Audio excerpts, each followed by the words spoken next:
Now, the Rugby League World Cup in England has been postponed until next year after Australia and New Zealand withdrew from the competition because of COVID concerns. The Chief Executive of the tournament, John Dutton, joins us now live. Hi, John. Thank you for coming on Sky Sports News. If you could just tell us who was involved in making this decision and what factors were taken into account. Hi, good afternoon, Jackie. Yes, it's a very disappointing moment for the tournament and for Rugby League in general. The stakeholders, UK government, our board, the International Rugby League Federation, what became clear over the past few days is that we couldn't carry on. As you say, the withdrawal by Australia, New Zealand and the subsequent consequences. So we've taken a difficult decision, but a responsible decision, and we very much look forward to next year. Yeah, it must have been a very difficult decision, leaving it until, I guess, as late as you could do. You've been working so hard over the last week or so since that decision by Australia and New Zealand to pull out. You've been trying to resolve the issue. Can you just talk us through that process? Yeah, we've actually been working hard for 5.5 years to get to this point, Jackie. That's what makes it even more disappointing. The withdrawals of Australia and New Zealand, we were surprised. We have been working with them for many months. We appreciate they have many challenging circumstances in Australia, and we've mitigated many of the different conditions. Fundamentally for us, this was about player choice, hearing from the players. And as administrators, we don't have any right to take away the hopes and dreams of players in playing in a World Cup, and that was the balance for us when it became unfeasible to continue. We've been forced into making this decision. Well, you said in your statement that it's going to take quite some time for the sport to recover from this. What exactly did you mean by that?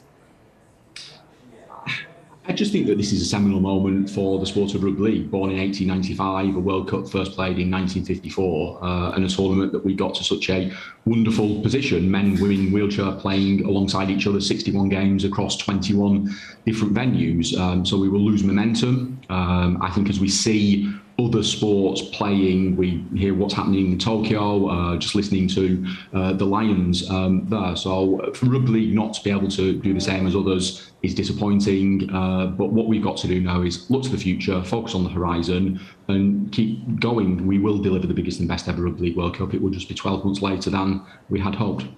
You say 12 months later. There is, of course, a Football World Cup next year, later on in the year, of course. I mean, you won't want to clash with that. There'll be a lot of focus on the football. What are you able to do about that?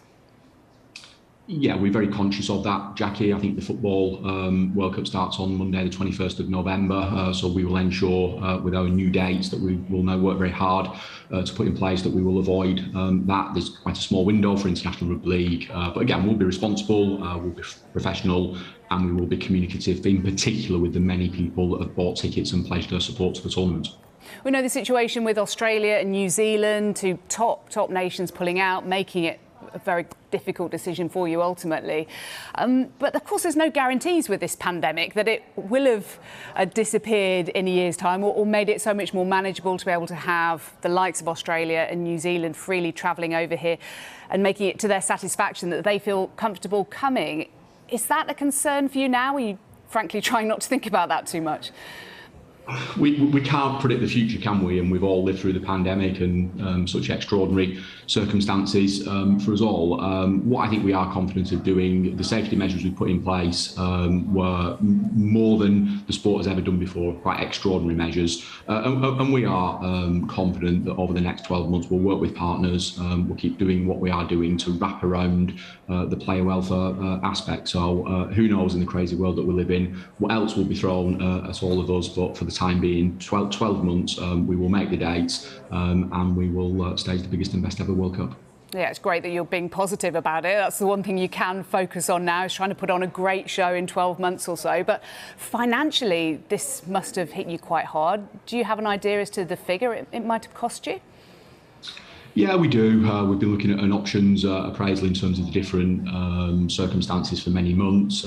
We have terrific stakeholders, partners, and we've actually performed really well commercially, far in advance of our expectations. There was a significant cost to staging this year, charter flights, private managed quarantine, etc. We would hope and assume that that isn't there, so the cost of carrying on for 12 months will probably balance it out. It means we have to keep working hard and we have to keep promoting the Rugby League World Cup, delivering our social impact programme, and as you say, be relentlessly positive. John Dutton, the Chief Executive of the Rugby League World Cup. Thank you for talking to us and good luck with planning for next year. Thank you, Jackie.